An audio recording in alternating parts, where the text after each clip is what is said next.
यह कहानी है एक प्राचीन और भयानक हवेली की, जो एक छोटे से ग्रामीण क्षेत्र में स्थित थी।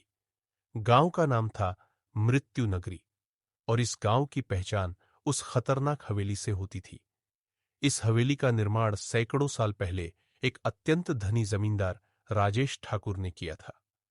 राजेश ठाकुर अपने समय का एक निर्मम व्यक्ति था। हवेली के निर्माण के दौरान कई निर्दोष मजदूरों की जान जाने की घटनाएं सामने आईं। कहा जाता है कि ठाकुर ने हवेली में दबी खजाने की खोज में कई बलिदान दिए थे। इन घटनाओं के बाद हवेली में अजीब और डरावनी घटनाएं घटित होने लगी, और धीरे धीरे वह दोबारा कभी न खुलने वाली जगह बन गई। सालों बाद एक युवा शोधकर्ता वीरेंद्र ने यह तय किया कि वह इस हवेली के रहस्यों का पता लगाएगा। वीरेंद्र का मानना था कि इन घटनाओं के पीछे कुछ न कुछ सच्चाई जरूर है। उसके साथ उसकी चार दोस्त आर्यन, सीमा, रोहित और नेहा भी जाने के लिए तैयार हो गए।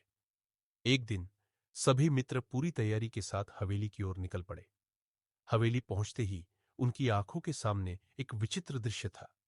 टूटे फूटे दरवाजे, खिड़कियों पर जाले, बड़ी बड़ी दीवारें और चारों तरफ सन्नाटा। हवेली के दरवाजे पर पहुंचकर वीरेंद्र ने अपनी मशाल जलाई और सब अंदर की ओर बढ़ गए। जैसे ही उन्होंने हवेली में कदम रखा, चारों ओर सन्नाटा बढ़ गया और हल्की हल्की ठंडी हवा चलने लगी। उन्होंने हवेली के विभिन्न हिस्सों की जांच शुरू कर दी। हर कक्ष में अजीब और डरावनी चीजें थीं। टूटे हुए फर्नीचर, जमीन पर खून के धब्बे और दीवारों पर अजीब से निशान। जांच करते करते वे हवेली के एक बड़े हॉल में पहुंच गए, जहां एक राजसी सिंहासन पड़ा था। सिंहासन देखकर उन्हें महसूस हुआ कि यहां कुछ रहस्यमय है। जैसे ही उन्होंने सिंहासन को छुआ, पूरा कक्ष अंधेरे में डूब गया और हवा में ठंडक बढ़ गई। अगले ही पल एक भूतिया आकृति उनके सामने प्रकट हुई। वह आकृति राजेश ठाकुर की आत्मा थी।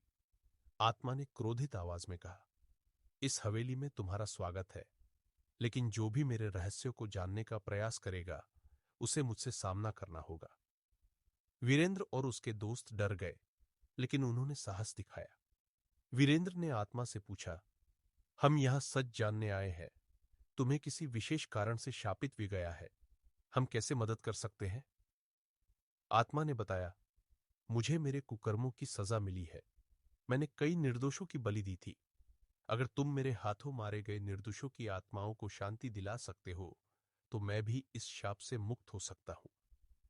वीरेंद्र और उसके दोस्तों ने आत्मा की बात मानी और ठान लिया कि वे निर्दोषों की आत्माओं को शांति दिलाने के लिए कुछ भी करेंगे। उन्होंने हवेली के तहखानों की ओर कदम बढ़ाए, जहां कहा जाता था कि उन निर्दोषों की आत्माएं बंद थी। तहखाने में प्रवेश करते ही एक भारी दरवाजा उनके सामने आया, जिसे खोलने के लिए उन्हें ऊपरी मंजिल से चाबी लानी पड़ी। ऊपरी मंजिल पर पहुंचते ही उन्होंने एक पुराने संदूक में वह चाबी पाई। चाबी लेकर वे तहखाने में वापस आए और दरवाजा खोला। जैसे ही दरवाजा खुला, उनके सामने भयानक दृश्य प्रकट हुआ। तहखाने के अंदर खून के धब्बों से सनी दीवारें, भूमि और जगह जगह हवेली के निर्माण के दौरान मारे गए मजदूरों की आत्माएं घूम रही थी। आत्माएं बहुत दुखी थी और उनके चेहरों पर दर्द दिख रहा था। वीरेंद्र ने आत्माओं से बात की और उन्हें शांति दिलाने का आश्वासन दिया। वीरेंद्र और उसके दोस्तों ने आसपास के मंदिर से पवित्र जल और मंत्र लेकर आत्माओं की शांति के लिए पूजा की। पूजा के बाद आत्माओं के चेहरे पर शांति झलकने लगी और वे धीरे धीरे अदृश्य हो गई।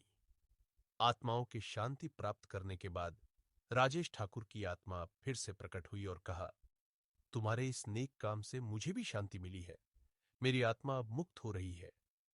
राजेश ठाकुर की आत्मा ने वीरेंद्र और उसके दोस्तों को धन्यवाद कहा और हमेशा के लिए अदृश्य हो गई।